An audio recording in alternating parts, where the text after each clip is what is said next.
Welcome to Thinking in Reverse, using backwards design in AF&R course planning. I really do appreciate you taking some time to join us today as we dive into a fundamental skill for agricultural educators, curriculum planning.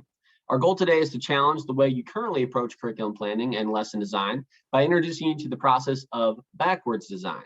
Now, backwards design is an instructional design process described in a book written by Grant Wiggins and Jay McTighe called Understanding by Design.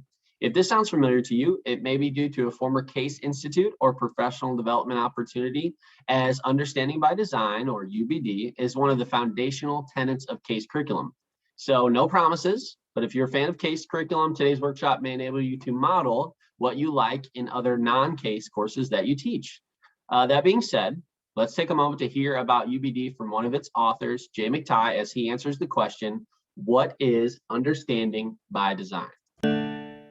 The key ideas in Understanding by Design are contained in its title, and there are two.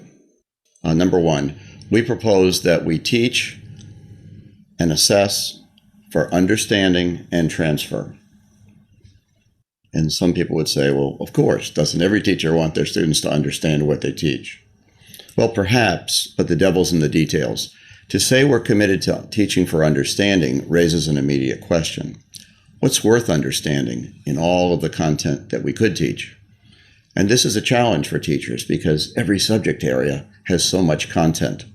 And there are also some things we value in school that transcend subject or discipline areas, like critical thinking, creativity, the ability to work with others.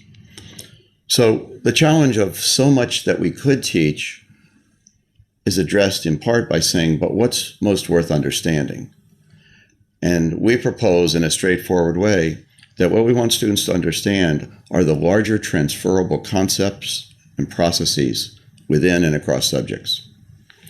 If we're clear about those big ideas that we want students to understand, it gives us a way of prioritizing our teaching and focusing our curriculum.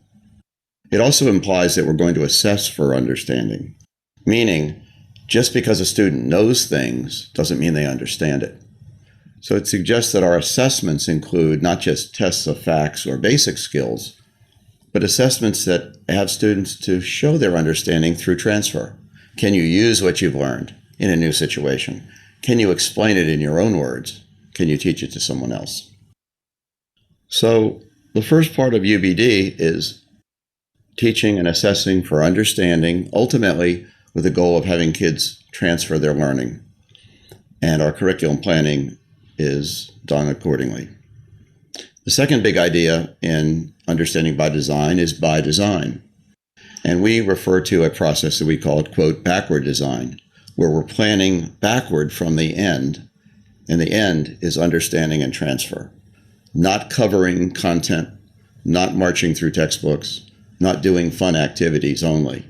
We're teaching and assessing for understanding and transfer, and we plan backward for that. The idea of backward design or backward planning is certainly not new. We do it when we plan a vacation. We do it when we design a house. But in teaching, it's sometimes the case that teachers tend to get perhaps somewhat narrowly focused on all the material they have to cover or marching through a textbook. And that's not backward design. That's just covering things. So backward design is a way of thinking, a way of planning, and in UBD we have a planning template that guides teachers in this process. Those are the two big ideas of Understanding by Design. All right.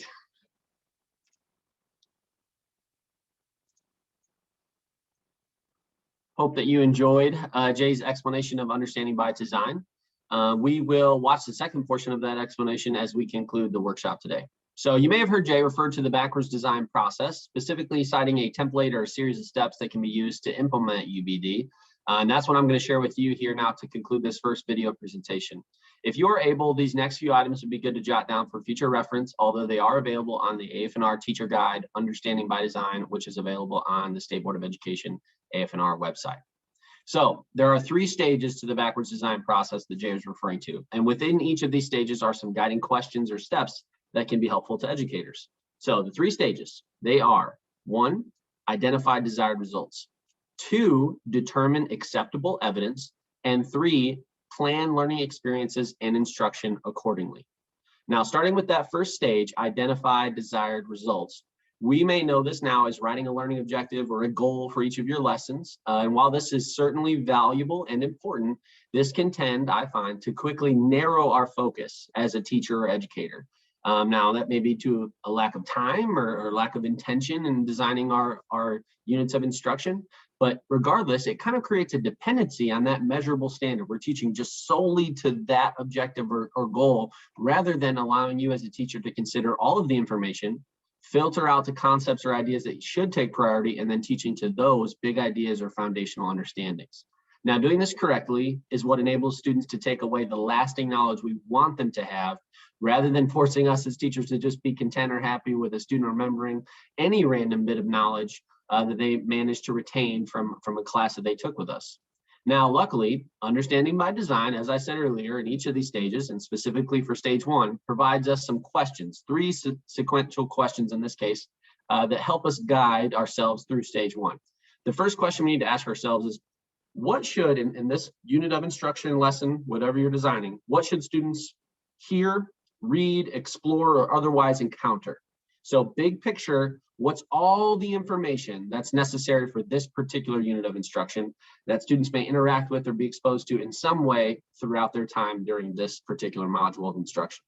And once we kind of have all that written down, or we gathered the articles and resources we want to reference, or maybe we have the textbook or the online e-unit that we want to use, then we can move on to question 2 within stage 1, which is, what knowledge and skills should participants master? So now we're going from that exposure to what should they master? What should they really be able to do? What knowledge should they retain, and what skills should they be able to demonstrate?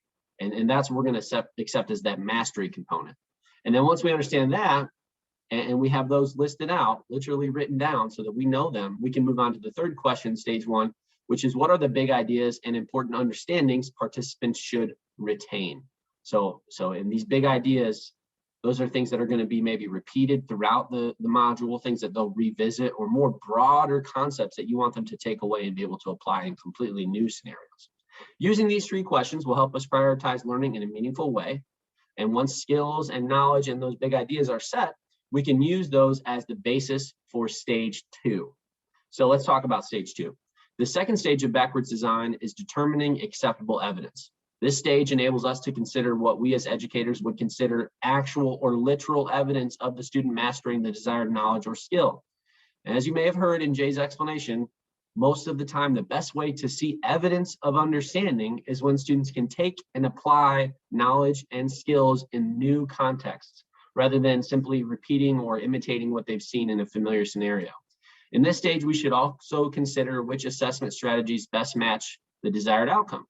Instead of having students write an essay on fill in the blank here, right, or take a test on fill in the blank, topic or lesson, is there an actionable way for a student to literally demonstrate the skill rather than simply describing it on a test, essay, or other standardized assessment strategy?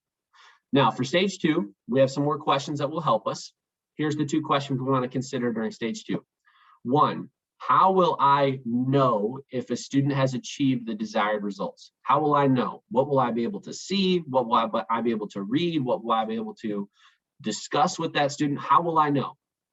What is the evidence? Okay, and that's question number 2, is what will I accept as evidence of student understanding and proficiency? And I'm going to challenge your thinking on this evidence idea for a moment. And I want you to think in terms of what tangible thing, what action can I see?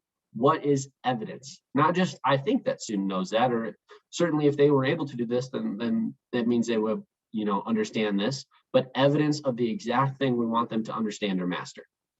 Okay, now once we have those figured out and we know what we will accept as evidence, those are our assessments. And now that we know our assessments, we can move on to that third and final stage of backwards design, which is planning the learning experiences and instruction accordingly. Now, I'm not gonna lie, this is often where we want to start as agricultural educators. We want to jump right to what are we doing for instruction? What are we doing? We often make it about what we have to do in the classroom to perform, right? And now this is often when we're left with very little time or maybe too many resources to consider, our minds just immediately jump to the classroom and what students will be doing or what we will be teaching. So I want to challenge that idea though, okay? Because if we first complete stages 1 and 2 of UBD, we can be so much more intentional about those student learning experiences and instructional opportunities. And often I found that by being more intentional in stages 1 and 2, we can actually enable students within stage 3 of our planning process. We can design to enable students to teach themselves through the learning experiences rather than being dependent on a teacher for providing all the information. Consider these 4 questions. 4 questions for you to consider as you select appropriate learning activities that will best prepare your students to demonstrate that acceptable evidence from stage 2. So here are the 4 questions for stage 3. Number 1, and this is 2 parts, so pay close attention to this question. What enabling knowledge, meaning facts, concepts, and principles, that's part 1, and what relevant skills, meaning processes, procedures, strategies, that's part 2, will students need in order to perform effectively on the chosen assessment? Okay, now when you're hearing this, you probably hear, wait, am I teaching to the test? And the answer, with maybe a small caveat, is yes, but it's because that assessment we've chosen or selected is the most literal or directly applicable piece of evidence that we can simulate in the classroom for the desired learning outcome. So it's a better test than just saying, am I just having students memorize multiple choice answers or memorize vocabulary words? And if those 2 outcomes are not what we're shooting for, then we don't want that assessment. So because we were intentional in stage 2, we can be even more intentional in stage 3 with this question 1. Question 2 for stage 3, what activities or experiences will equip students with the knowledge and skills needed? Meaning, now that I know what they need to be able to do and what they need to know, what's the best way for them to get those 2 things? Question 3, what will need to be taught and coached? So the difference there being taught, I give it to you one time and you retain it. Coach, maybe this is something that has to be repeated, and through practice, I can develop a skill small bits at a time, literally coaching you through something. And how should it best be delivered in light of the performance goals?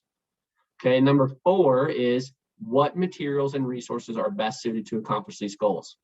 Now, another thought on this before we conclude. Once you reach stage 3 in this planning process, you're going to be tempted to think in terms of what's possible or practical instead of what's best. And the idea of just having limitless resources, what would be best? And I want to encourage you to think that way rather than automatically defaulting to what's possible or what's practical. Okay, try to think with that limitless mindset first, and then come back to reality. And the reason for doing this is it's going to trigger new ideas or maybe reveal new ways on how to deliver experiences to students. Because instead of asking yourself, what can I do? You're going to ask yourself, well, what should I do? And how can I best simulate that? What's the closest that I can get to that ideal scenario? And you may also find that something you've done for many years may not be the best way to teach a given topic any longer, as maybe your community's changed, maybe you have new resources, or even your own professional capabilities might have changed since you originally designed that instruction. All right. All this being said, that's a lot of information. Thanks for listening. I hope you've enjoyed this first video.